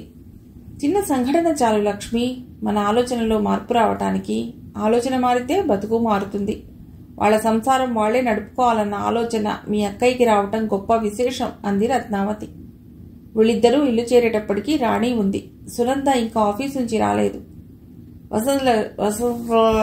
వసంతలక్ష్మి రత్నావతిని పరిచయం చేయగానే, మీరేం చేస్తుంటారు అని అడిగింది రాణి. నేనేం చెయ్యను, బతుకుతూ ఉంటాను అంది రత్నావతి నవ్వుతూ. వండర్ఫుల్, ఎగ్జాక్ట్లీ నేను అంతే. నేను చెప్పినా ఎవరు నమ్మటం లేదు. ఏదో చేస్తుంటావు, లేకపోతే ఎలా బతుకుతావు అంటారు అంది గట్టిగా నవ్వుతూ రాణి. చమత్కారంగా ఇలాంటి కబుర్లు చెప్పుకోవటానికి బాగానే ఉంటాయి. జీవితానికి ఇవేం ఉపయోగపడవు. మనం చేస్తున్నదేమిటో మనకి బాగా తెలుసు అంది రత్నావతి.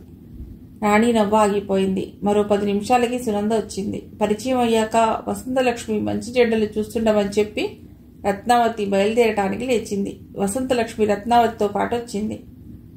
ఓసారి నాగమణి గారిని కూడా కలుద్దామా అని అడిగింది వసంతలక్ష్మి. అంత సాయం చేసిన మనిషిని రత్నావతి కలవాలని వసంతలక్ష్మి కోరిక. వీలు చూసుకుని రేపు కలుద్దాం అంది రత్నావతి. రామ్నాథ్ ఏ క్షణంలోనైనా ఫోన్ చేస్తాడన్న దృష్టితో రత్నావతి కారులో హోటల్కి వస్తుండగానే రామ్నాథ్ ఫోన్ వచ్చింది.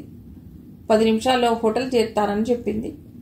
రత్నావతి అడిగాకే డ్రింక్స్ తెప్పించాడు రామ్నాథ్. ఇద్దరూ సౌకర్యంగా సెటిల్ అయ్యేటప్పటికి 8 అవుతోంది. ఆ రాత్రి ఏ రకంగానైనా గడపవచ్చు. ఆ విషయం రత్నావతికి తెలుసు. రామ్నాథ్ ఒక్క మాట కూడా తూలకుండా చాలా మర్యాదగా ప్రవర్తిస్తున్నాడు. ఆ విషయం రత్నావతి గమనించింది. తను అలాగే ఉంది. అరగంట గడిచాక అకస్మాత్తుగా, ఓ 10 లక్షల పెట్టుబడితో ఇక్కడ ఏదైనా వ్యాపారానికి అవకాశం ఉందా? అది మీ సహాయంతో అంది రత్నావతి. ఎందుకు లేదు? ఉంది. అయితే లాభం వచ్చే అవకాశాలు తక్కువ. ఎందుకని? ఎందుకంటే డబ్బు పెట్టుబడి పెట్టి రాత్రింబవళ్లు కష్టపడే వ్యాపారం కాదు మీ దృష్టిలో ఉన్నది. పెట్టుబడి కొద్ది సమయంలో 2-3 రెట్లు అయ్యే వ్యాపారం కావాలి. అవునా అన్నాడు. అవునన్నట్లు తలూపింది రత్నావతి. దానికి కనీసం ₹1,00,00,000 ఉండాలి. ఏదైనా కొని 1-2 నెలల్లో అమ్మేసేయాలి. అలాంటి వాటికి ఎంత ఎక్కువ పెట్టుబడి ఉంటే అంత మంచిది. నేను ఇక్కడికి వచ్చేద్దాం అనుకుంటున్నాను. మీ మాటల్ని బట్టి నేను పెట్టగలిగిన డబ్బుతో ఇక్కడ నేను చేయగలిగిందేం లేదన్నమాట అంది రత్నావతి కొంచెం చిన్నబుచ్చుకుంటున్నట్టు మొహం పెట్టి. 10 లక్షలతో చేసే వ్యాపారం గురించి నేను చెప్పింది. పెట్టుబడి గొడవ లేకుండా అయితే చేయగలిగింది ఉంది అన్నాడు రామ్నాథ్. అంటే అంది కొంచెం తీక్షణంగా రత్నావతి. అక్కడ డబ్బు ఇక్కడికి తేవద్దు. మీ అంతటా మీరు రండి. మీకు మీరే పెట్టుబడి. తెగువ, ధైర్యం, చాకచక్యం కావాలి. అవే పెట్టుబడి. నేనేమీ అనుకోను. స్పష్టంగా చెప్పండి అంది రత్నావతి సీరియస్గా. రామ్నాథ్ నెమ్మదిగా వివరాలు చెప్పాడు. ఇద్దరి సంభాషణ గంట పైనే సాగింది. అతడు చెప్పిన దాంట్లో మంచి చెడులకి మీదకి రత్నావతి ఆలోచన సాగింది. నిజానికి మంచి చెడులు కాదు, ఎంతవరకు ప్రమాదం ఉందన్నది కీలకం. ఇప్పుడే తొందరపడి ఓ నిర్ణయానికి రానక్కర్లేదు. అవసరం అనుకుంటే సుబ్బారావుతో కూడా ఆలోచించండి. రిస్క్ లేదని నేను అనను. కానీ మనకి ఉన్న పలుకుబడి, పరిచయాల వల్ల తప్పించుకోగలం. మీదకి రాకుండా చూసుకోగలం. ఇందులో ముఖ్యమైనది నమ్మకం. అది లేకపోతే ఒక్కడుగు కూడా ముందుకు వెళ్ళలేం అన్నాడు. మీరు చెప్పినట్టే ఆలోచిస్తా అంది రత్నావతి. పూర్తి వ్యాపార సమావేశంలాగానే గడిచింది. మరో 10 నిమిషాలకి రామ్నాథ్ లేచాడు వెళ్ళటానికి సిద్ధపడుతూ. ఉంటున్నారుగా, రేపు కలుద్దాం అన్నాడు కుడి చెయ్యి ముందుకు చాపుతూ. తను చెయ్యి చాపి కరచాలనం చేసింది రత్నావతి. అతడి చెయ్యి వేళ్ల కొసల్లో వణుకు గమనించింది. పైకి కాకపోయినా లోపల నవ్వుకుంది. అంటే అప్పటి వరకు రామ్నాథ్ కోరికని బిగబట్టు కూర్చున్నాడు తప్ప కోరిక లేకుండా కాదు అనుకుంది. రామ్నాథ్ గురించి కాక అతడు చెప్పిన విషయాల గురించి ఆలోచిస్తూ పడుకుంది. తను పవిత్రంగా ఉండగలిగిన రకం కాదు, ఉండాలని కాదు రత్నావతి ఉద్దేశం. అలా అని ఎవరో బజారు మనిషిలా దిగజారవలసిన అవసరమూ లేదు. ఆ తర్వాత విషయాలు ఎలా ఉన్నా అవకాశం మంచిదనిపించింది. కొన్ని రోజులు ప్రయత్నించి చూస్తే సరి అనుకుంది. చివరికి సుబ్బారావుకి చెప్తే ఒప్పుకోదు. వేరే రకంగా ఏదో నచ్చ చెప్పాలి అని అనుకుంది. తెల్లవారు 7 వసంతలక్ష్మి రెడీగా ఉండమని రత్నావతి తన దగ్గరికి వెళ్ళింది. ఇద్దరూ కలిసి నాగమణి దగ్గరికి వెళ్లారు. మర్యాద కోసం. వసంతలక్ష్మి అడుగుతోందని వెళ్ళటం తప్ప పనేం లేదు. అక్కడ 1 గంట ఉన్నారు. జరిగిన మాటలు కూడా వసంతలక్ష్మి గురించే. వేణుకి ఉద్యోగం రావటం, వసంతలక్ష్మికి నాగమణి గారు ఉద్యోగం చూపించటం వాళ్ళ పెళ్లికి మరింత వీలు కల్పించాయి. అదే అనుకున్నారు. వసంతలక్ష్మి కూడా సంతోషంగా ఉంది. నువ్విక ఓ దారికి వచ్చేశావు. నాకెంతో ఆనందం అంది రత్నావతి వసంతలక్ష్మిని ఆఫీస్ దగ్గర తింపుతూ. అదే రోజు వెళ్ళిపోవాలన్న ఉద్దేశంతో ఉంది రత్నావతి. ఒకవేళ ఉంటే ఫోన్ చేస్తానని చెప్పింది. 11 ఆ ప్రాంతంలో రామ్నాథ్ కలిశాడు. అదే రోజు వెళ్ళటానికి ఏర్పాటు చేయమంది. అంత హడావిడేం, ఈరోజు ఉండండి, సాయంత్రం సరదాగా గడుపుదాం అన్నాడు. ఈసారి వద్దులేండి, మళ్ళీ రాకపోతానా, సరదాగా గడపలేకపోతామా అంది. మధ్యాహ్నం భోజనం అయ్యాక నిన్నటి నుండి తిరుగుతున్న కారులోనే తిరుగు ప్రయాణం అయ్యింది రత్నావతి. వసంతలక్ష్మికి మొదటి నెల జీతం వచ్చింది. అందులోంచి 5,000 సునందకి ఇచ్చేసింది. మొదటి నెల కదా, అవసరమైతే ఉంచుకో అంది సునంద. అవసరమైతే అడుగుతానంది వసంతలక్ష్మి. మిగిలిన 3,000లో 1,500 తండ్రికి పంపించింది. తను 1,500 ఉంచుకుంది. తను 1,000 రూపాయలతో గడుపుకోగలిగితే వచ్చే నెల నుండి తండ్రికి 2,000 పంపాలని వసంతలక్ష్మి ఉద్దేశం. వేణు 1వ తేదీనే ఉద్యోగంలో చేరాడు. అంతా సుగమంగా శుభప్రదంగా తోస్తోంది వసంతలక్ష్మికి. ప్రతిరోజు సాయంత్రం వేణు వసంత కలిసి కాసేపు తిరుగుతున్నారు. భవిష్యత్తు మీద ఇద్దరి మనస్సుల్లో రకరకాల ఊహాగానాలు. పెళ్లి, సంసారం గురించి కబుర్లు. ఇద్దరికీ ఆనందంగా ఉంది, ఉత్సాహంగా ఉంది. జీవితం అంటే ఆడామగ ఉద్యోగం చేసుకోవటం, హాయిగా సంసారం గడుపుకోవటం అన్నంత తేలిగ్గా అనిపిస్తోంది. ఆ నెలాఖరులో వేణుకి శని, ఆదివారాలతో పాటు సోమవారం కూడా సెలవు వచ్చింది. ఇంటికెళ్లి తల్లిదండ్రులతో మాట్లాడి రమ్మనమని నాగమణి, వసంతలక్ష్మి పదే చెప్తున్నారు. అందుకని ఆ 3 రోజుల్లో వెళ్ళి రావాలనుకున్నాడు. ఈ అడ్డంకి కూడా తొలగిపోతే ఇక ఇబ్బందే ఉండదనుకుంటూ అతడి ప్రయాణం కోసం ఎదురు చూస్తోంది వసంతలక్ష్మి. ఆ రోజు రానే వచ్చింది. వీలుంటే మా ఇంటికి కూడా వెళ్ళి అమ్మా నాన్న ఎలా ఉన్నారో చూసిరా అంది వసంతలక్ష్మి. వేణు శుక్రవారం వెళ్ళాడు. శనివారం పొద్దున్న నుంచి ఫోన్ మీదే వసంతలక్ష్మి దృష్టి. ఏ క్షణాన వేణు ఫోన్ చేస్తాడోనన్న ఆతృత. శనివారం అంతా వేణు దగ్గర నుంచి ఫోన్ రాలేదు. ఆతృత ఉన్నా ఇంకా పెద్దవాళ్లతో మాట్లాడటం కుదరలేదేమో అని సరిపెట్టుకుంది. ఆదివారం కూడా వేణు ఫోన్ చేయలేదు. ఏం జరిగింది, ఎందుకు వేణు ఫోన్ చేయలేదు అన్న ఆరాటం. మనసు పరిపరి విధాలా ఆలోచిస్తోంది. ఏం చేయాలి? విషయమంతా తండ్రికి చెప్పేసి వాళ్ళింటికి వెళ్ళి ఏం జరిగిందో తెలుసుకోమంటే, లేదా రత్నావతి ఆంటీకి ఫోన్ చేస్తే? వసంతలక్ష్మి ఆలోచన ఎటూ తెగటం లేదు. సోమవారం కూడా అదే పరిస్థితి. తను ఫోన్ చేస్తుంటే వేణు ఫోన్ స్విచ్ ఆఫ్ చేసి ఉంది. ఆఫీస్లో ఉందన్నమాటే గాని వసంతలక్ష్మికి మనస్సులో లేదు. సోమవారం సాయంత్రం దాకా చూసిన వసంతలక్ష్మి ఇక తట్టుకోలేకపోయింది. రత్నావతికి ఫోన్ చేద్దాం అనుకుంటుండగా వేణు దగ్గర నుంచి ఫోన్ వచ్చింది. ఏమిటిది వేణు, ఫోన్ స్విచ్ ఆఫ్ చేశావు? 3 రోజులుగా నరకంలా ఉంది. వసంత, చెప్పేది విను. ఇక్కడ ఇంట్లో నానా గొడవగా ఉంది. ఏవో ఆస్తి గొడవలు. నన్ను ఒక్క క్షణం నాన్న వదలటం లేదు. ఫోన్ ఆన్ చేస్తే నీ దగ్గర నుంచి కాల్స్ వస్తే వాళ్ళకి తెలుస్తుందని ఆఫ్ చేశా. ఇంకా 2 రోజులు తప్పకపోతే 4-5 రోజులు నేను ఇక్కడే ఉండాలి. వీలు చూసుకుని నేనే ఫోన్ చేస్తా. కంగారు పడి నువ్వు ఫోన్ చేయకు అన్నాడు. మన సంగతి చెప్పావా? అందుకే గొడవ అని అడిగింది ఆందోళనగా వసంత. మన విషయం ఇంకా చెప్పలేదు, అందుకే ఇక్కడ ఆగిపోయింది. నేను వచ్చాక వివరాలు చెప్తా. ఉంటా, నాన్నగారు పిలుస్తున్నారు, బాయ్ అని ఫోన్ కట్ చేశాడు. వసంతలక్ష్మికి అసంతృప్తిగా ఉంది. ఫోన్ వస్తే బావుండు, వేణు మాట్లాడితే బావుండు అని 3 రోజులుగా ఎదురు చూడగా వచ్చిన ఫోన్ గందరగోళాన్నే మిగిల్చింది. చేయగలిగిందేమీ లేదు, ఎదురు చూడటం తప్ప. ఇక్కడ తనకే ఇలా ఉంటే అక్కడ వేణు ఎంత టెన్షన్గా ఉన్నాడో అనుకుంది. వేణు టెన్షన్గానే ఉన్నాడు, కానీ వసంతలక్ష్మి అనుకున్నట్టు కాదు. అతడి సంఘర్షణ వేరు. వేణుకి క్యాంపస్ సెలక్షన్ వచ్చిన వార్త బంధువర్గంలో తెలిసి ఈ 5-6 నెలలుగా అతడి తండ్రితో సంప్రదింపులు మొదలయ్యాయి. కురవాడు బాగుంటాడు, ఆస్తి ఉంది, ఇప్పుడు ఉద్యోగం కూడా ఉంది. అందుకని బంధువులు పోటాపోటీగా ఉన్నారు. అన్నింట్లోకి బాగుందనుకున్న సంబంధం ఇంచుమించు ఖాయం చేసుకున్నాడు వేణు తండ్రి. వేణు రాగానే శనివారం నుండే ఆ విషయం చెప్పాడు ఆయన. విన్న వెంటనే వేణు మొహంలో విముఖత్వం చూసి ఆయన కొంతవరకు విషయం ఊహించాడు. కారణం వసంతలక్ష్మి అయి ఉంటుందనుకున్నాడు. అందుకే నెమ్మదిగా వేణు మనస్సు మార్చే ప్రయత్నం మొదలెట్టాడు. ఈ వయసులో ఇష్టం, ప్రేమ ఉంటాయి. మా రోజుల్లోనూ ఉండేవి. అడ్డు అదుపు లేని ఈ రోజుల్లో ఉండటం మామూలు. నువ్వు వసంతలక్ష్మి కలిసి చనువుగా పెరిగారు. నీ ప్రేమని కాదనటం నా ఉద్దేశం కాదు. జాగ్రత్తగా విను. నేను అనుకుంటున్న సంబంధం వివరాలు చెప్తాను. అటో ఇటో తేల్చుకో. నీ ఇష్ట ప్రకారమే చేద్దాం. నేను నిన్ను బలవంత పెట్టను అంటూ వేణు బుర్ర తిరిగేలా చెప్పాడాయన. అతడు ముందుగా మాట ఇచ్చాడు కాబట్టి పిల్లని చూసి రావటం తప్పదన్నాడు. పెళ్లి చూపులకి బలవంతం చేసి తీసుకెళ్లాడు. వాళ్ళ ఇల్లు, పిల్లని చూసిన దగ్గర నుండి వేణు సంఘర్షణలో కింద మీద అవుతున్నాడు. ఆ అమ్మాయి వంటి నిండా నగలతో, మంచి అలంకరణతో, ఆరోగ్యమైన పోషణతో మెరిసిపోతోంది. వసంతలక్ష్మి కన్నా ఎంతో అందంగా ఉంది. వాళ్లకున్న ఆస్తిలో ఈ పిల్ల పేరు మీద వాళ్ళిచ్చే ఆస్తితో జీవితాంతం కూర్చుని తినొచ్చు. అదీగాక ఈ సంబంధం కాదంటే తండ్రి తనతో తెగదెంపులే అంటున్నాడు. అంతా తండ్రి స్వార్జితం. ఆయన్ని కాదనుకుంటే ₹1 కూడా ఇవ్వడు. దీనికి తోడు వేణు ఒప్పుకోకపోతే తల్లి విషం తాగి చస్తానంటోంది. మనస్సు వసంతలక్ష్మి మీద, ఆశ తండ్రి చూసిన కొత్త సంబంధం మీద ఉంది. వసంతలక్ష్మిని చేసుకుంటే ఇద్దరు ఉద్యోగాలు చేసినా ఆర్థికంగా యాతన పడాలి. పైగా ఉద్యోగంలో చేరిన ఈ 15 రోజుల్లోనే అందులో ఉన్న ఒత్తిడి, ఆందోళన తెలిసొచ్చాయి. ప్రతి క్షణం అనిశ్చితే. ఈ ఉద్యోగం కాకపోయినా ఈ రోజుల్లో అన్ని ఉద్యోగాలు అంతే. ఈ 15 రోజుల్లో ఉద్యోగ ఒత్తిడిలో వసంతలక్ష్మి మీదికి కూడా మనసంతగా పోలేదు. ఈ సంబంధం చేసుకుంటే ఇంట్లో గొడవ ఉండదు, చేతి నిండా డబ్బుంటుంది. వసంతలక్ష్మిని కూడా ఆదుకోవచ్చు. పైగా తన ఇబ్బందులన్నీ ఆర్థికమైనవే.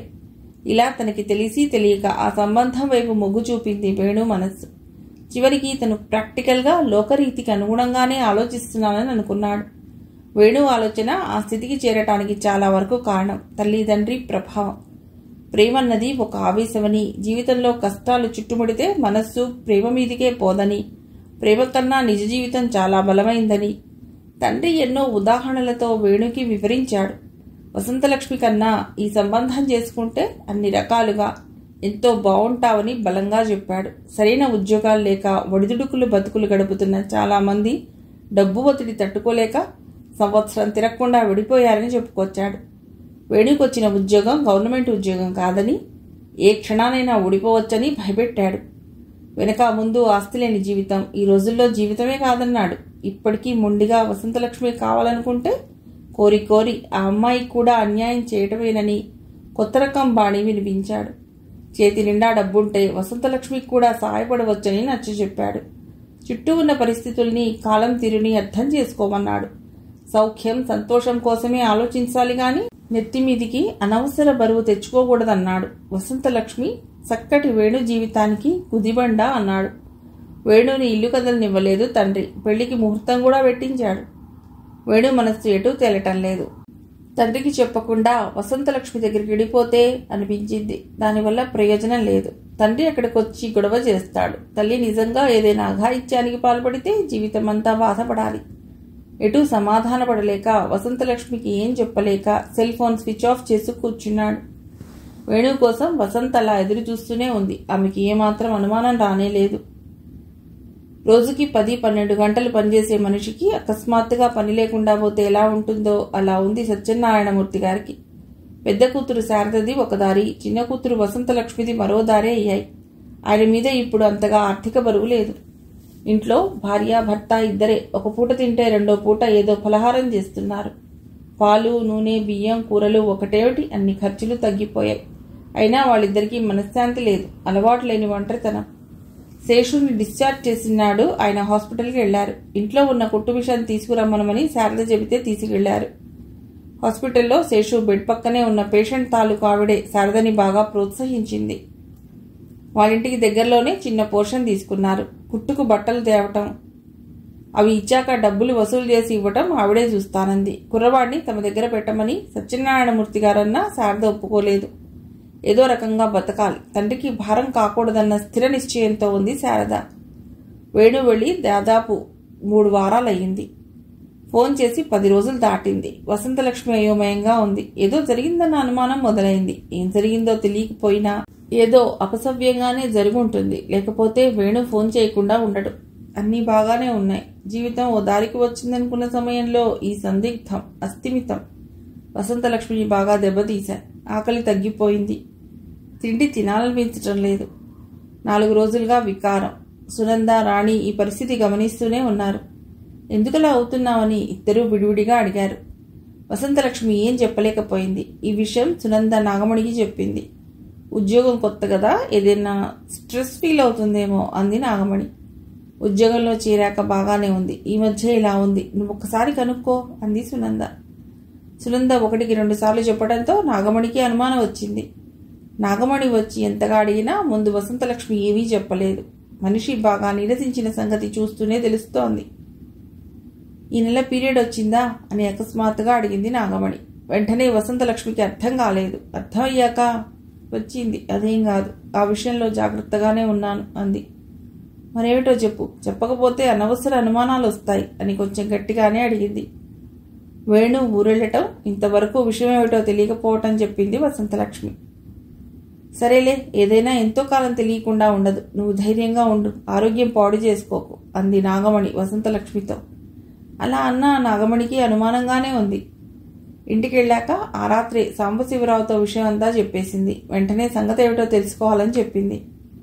సాంబశివరావు పెద్దగా కష్టపడకుండానే సమాచారం దొరికింది. వేణుకి తనకి ఉన్న కామన్ ఫ్రెండ్కి ఫోన్ చేశాడు. తెల్లారేలోపే పూర్తి సమాచారం వచ్చేసింది. ఆ వివరాలే నాగమణికి చెప్పాడు. సాంబశివరావు చెప్పింది విని నాగమణి బాధపడింది. వేణు వసంతల జీవితం ఇంత తొందరగా వేరైపోతుందని అనుకోలేదు. తనకే బాధగా ఉన్న ఈ విషయం వసంతకి ఎలా చెప్పాలి? విన్నాక తన పరిస్థితి ఏమిటి? నాగమణికి ఏం చేయాలో తోచలేదు. సాంబశివరావుతో అదే అంది. ఏముంది, సాయంత్రం వసంతని ఇక్కడికి పిలు, సునంద వాళ్ళు కూడా ఉంటే బాగుంటుంది. తను షాక్ అవ్వకుండా నెమ్మదిగా చెప్దాం అన్నాడు. అదే మంచిదనిపించింది నాగమణికి. ఆఫీస్లో ముందుగా ఈ విషయం సునందకి చెప్పింది. సాయంత్రం వసంతలక్ష్మి ఆఫీస్ అయ్యే టైంకి సునంద, నాగమణి వెళ్లి తీసుకొచ్చారు. సాంబశివరావు ఇంట్లోనే ఉన్నాడు. అందరూ కూర్చున్న ఓ 10 నిమిషాల తర్వాత సాంబశివరావు, వసంతలక్ష్మి, నీకో బ్యాడ్ న్యూస్. నాకే బాధగా ఉంది, నీకు ఇంకా బాధగా ఉంటుంది, కానీ భరించక తప్పదు అని వేణు విషయం చెప్పాడు. పెళ్లి 2 రోజుల ముందు ఎవరికీ చెప్పకుండా ఇల్లొదిలి పారిపోయిన వేణు గురించి వెతుకుతున్నారని చెప్పాడు. నమ్మలేనట్లు చూసింది వసంతలక్ష్మి. వేణు వెళ్ళిపోవటం ఏమిటి? మీకెలా తెలుసు అంది. నాగమణి చెప్పటం, తను వాకప్ చేయటం అన్నీ వివరించాడు సాంబశివరావు. ముందు ఏమీ అనిపించలేదు వసంతలక్ష్మికి. విషయం అర్థమై ఆ వార్త తనలోకి ఇంకిన కొద్దీ కన్నీళ్లు తన్నుకొస్తున్నాయి. ముగ్గురూ తలో రకంగా ఓదార్చారు. వసంతలక్ష్మి ఏడుపు ఆగింది కానీ దుఃఖం ఆగలేదు.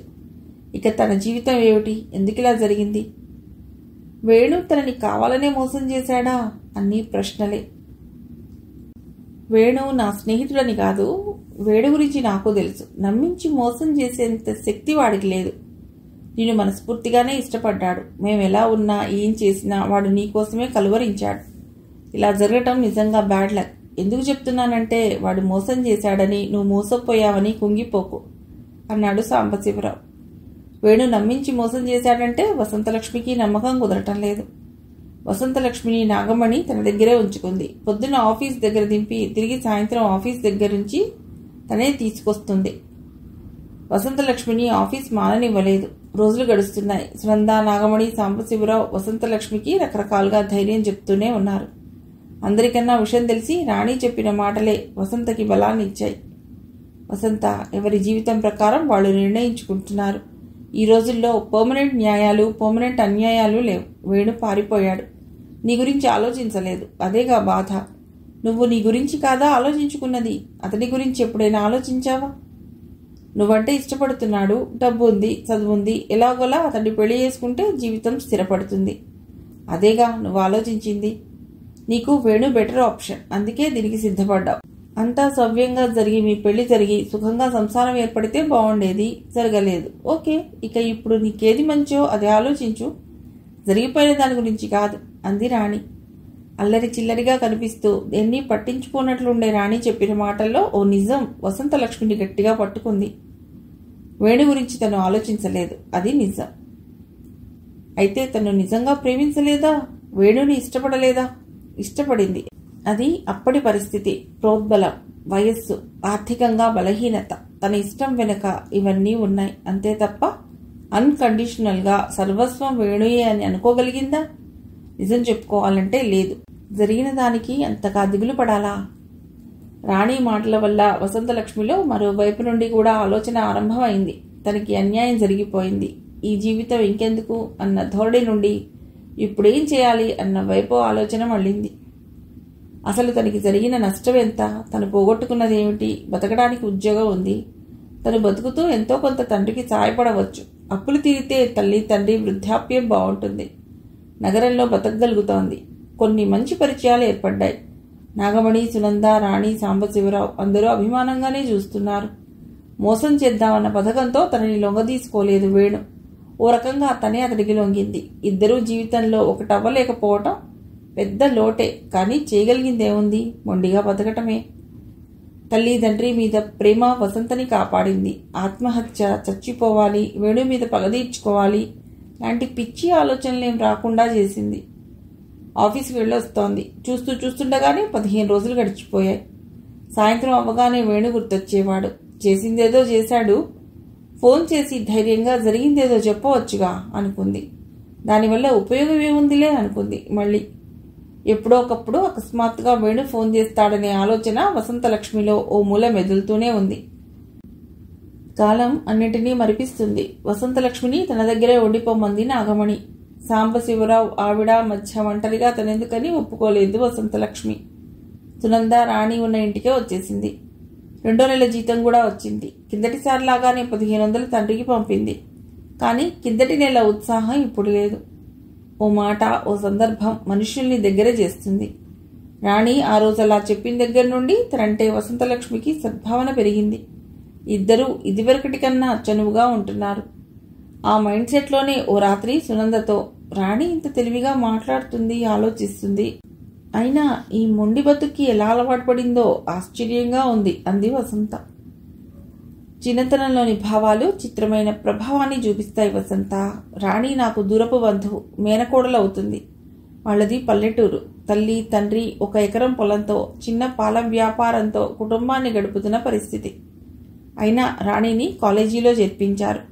ఇంటర్ నుంచి తనలో మార్పు బాగా వచ్చింది.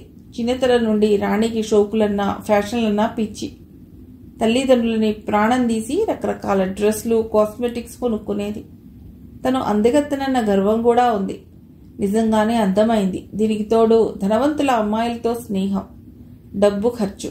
ఏదేమైనా పై స్థాయి సరదాలకు అలవాటు పడింది రాణి. దానికి తోడు చిత్రమైన ఆలోచనలు ఆవరించాయి తనని.